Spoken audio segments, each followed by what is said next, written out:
আজকে বানাবো মটরের ডালের বড়ার তরকারি। তাই এদিকে মটরের ডালগুলো আমি নুন আর হলুদ দিয়ে মাখিয়ে নিরামিষটা প্রথমে আমি ভেজে নিচ্ছি, এতে পেঁয়াজ লঙ্কা দিইনি।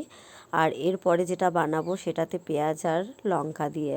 তা প্রথমেই আমি নিরামিষ মটরের ডালের বড়া ভেজে নিচ্ছি। তা ভাজা হয়ে গেছে, এবার তেলের ওপরে সাদা গোটা জিরে ফোড়ন দিয়ে আলু দিয়ে আমি ভেজে নিচ্ছি। এর মধ্যে কাঁচা টমেটো, পাকা টমেটো আর সজনে ডাঁটা দিয়ে ভালোভাবে ভেজে নেব।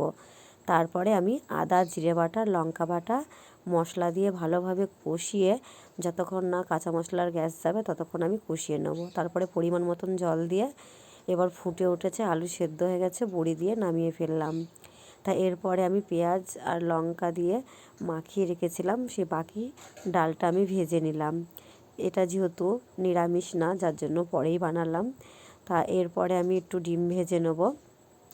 তা ডিম ভেজে আজকে আমি তরকারি বানাবো। তা ডিম আমি 4টে ডিম ভেজে আমি পিস পিস করে কেটে নিয়েছি। এরপরে আমি আলু দিয়ে আর টমেটো দিয়ে এটা বানিয়ে ফেলবো। তা এদিকে প্রায় মশলা দিয়ে কষানো হয়ে এসেছে তরকারিটা।